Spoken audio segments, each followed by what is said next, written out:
Welcome back to Goodbye Grains. Happy December.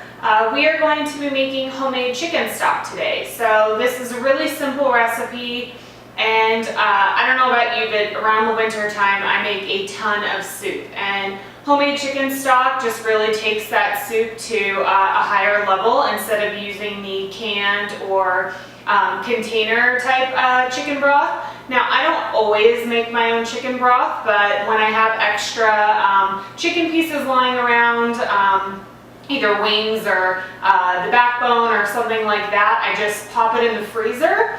And then when I have enough, I end up making a big batch of chicken stock and then either freezing it or using it right away to make a really great soup. So our ingredients are definitely chicken pieces. Now this is a few pounds of just random mixed chicken pieces, some wings, some backbone.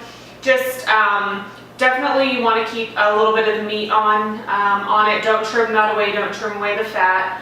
We have some carrots that we've washed, some celery, a few cloves of garlic, a yellow onion, and then we have some thyme and some bay leaves, and then some pepper. So we have a pot right here that is over medium-high heat with a little bit of olive oil in it.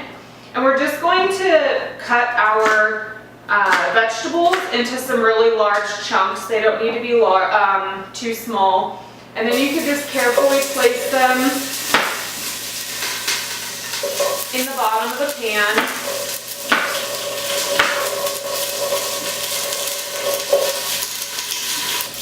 Now the reason that we're going to kind of slightly saute our vegetables is to release a little bit of their flavor and then also just lightly brown them.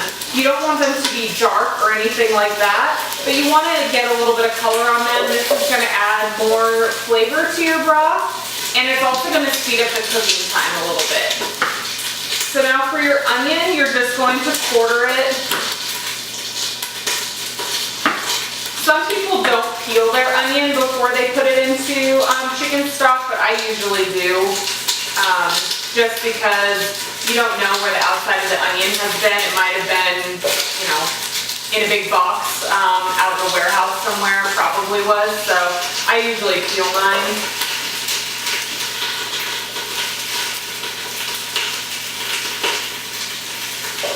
And then for your garlic cloves, you're just going to smash them. You don't need to actually chop it. So what I do, I take the back of my knife, or the side of my knife, put it right on top of the garlic clove, and just take the palm of my hand and hit down straight onto the blade.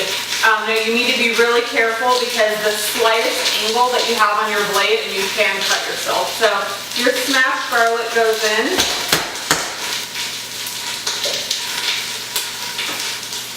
Your thyme leaves, bay leaves, and then some peppercorns, and then last but not least, your chicken parts.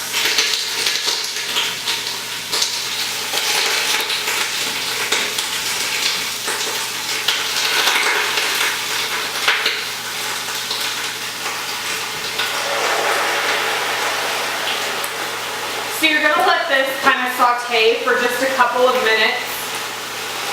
Grab a spoon. You can just kind of stir it around, let it get a little bit of color on it, let some of that chicken fat begin to render down.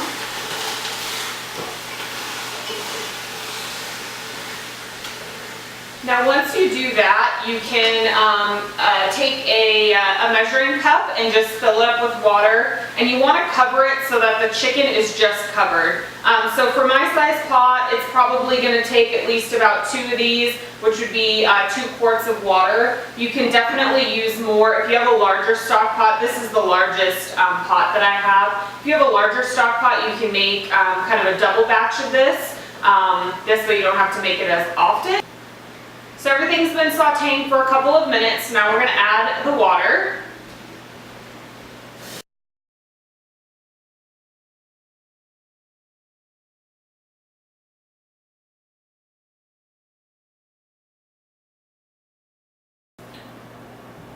So for me, this was 2 quarts of water, and that just barely covers the chicken and the vegetables. You want to turn your heat up just a tad, wait for it to come to a boil, and then we're going to put the lid on and simmer it for a few hours. So I don't add salt to my chicken stock. The reason why is so that when I'm making other recipes, I don't have to worry about what the salt content in my chicken stock is. If you want to, you certainly can add some kosher salt in the beginning and then taste it after it's simmered for a while and then adjust as necessary. Salt ends up kind of modifying my recipes later on. So for right now, I only add some of the peppercorns to give it a little bit of extra flavor, but feel free to add salt if you want. Okay, so our chicken stock has come up to a boil. We can put the lid on and turn this down to a simmer. Now about partway through, you're going to want to skim off anything that has floated to the top and just discard that. And then after the end of the few hours of simmering, we're going to strain this, and then the leftover stock that we are left with, we can make soup with. You can pop it into the freezer for future recipes, or you can use it right away. So we'll be back in a few hours. Okay, so our stock has been simmering for about 3.5 hours. So we can turn this off. Now you have to be really careful. At this point you can let it cool for 5, 10, 15, 20 minutes, somewhere around there, so that it's not scorching hot, so that you can strain it. What I do actually is I use a mesh strainer to kind of scoop out some of the large pieces, and then I discard those and then strain it. Again, to get all the small things, all the little peppercorns, the garlic, things like that. But if you leave the big chicken pieces and some of the big vegetables in there and you're going to strain it, it could end up splashing up and getting, burning your skin. So I'm going to carefully kind of just dig my strainer in here and get some of the large pieces. You can just let it sit here over the pot for a couple minutes, maybe not a couple minutes, like a minute, and let it kind of get some of the extra juice out, and then just put it into a separate bowl. All of this you can just get rid of, because there's not really any extra meat that you're going to be losing. It's just mostly some of the skin and fat, bone, and a little bit of the chicken meat. So I'm going to finish doing this and I'll be right back. So now that I've gotten all the big solid pieces out, the vegetables and the chicken pieces, I actually am going to take my bowl over to the sink. I have my strainer on top.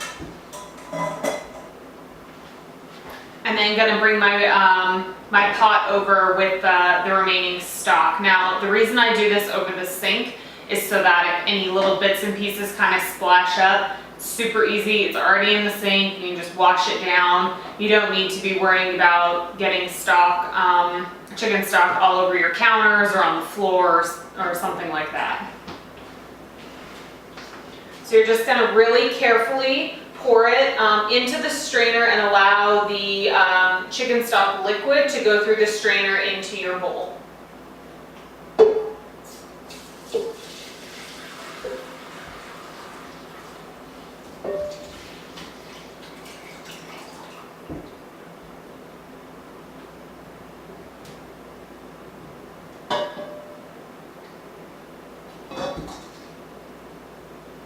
So what you're going to be left with is some chicken stock that tastes amazing. It has no added, junk in it. Since if you're buying it from the store, you need to be really careful to make sure that your chicken stock, beef stock, anything like that doesn't add any weird ingredients or chemicals, preservatives, things like that. Plus now you can control the sodium, and you can also kind of flavor it to what you prefer. So at this point, you can either use the stock right away and make a soup. You can let it completely cool and then keep it in the fridge for a couple days if you're not planning to use it yet. or you can let it cool completely and then pop it into the freezer and just defrost it as you make different recipes. So hope you guys have a great day, and I will see you next week. Bye.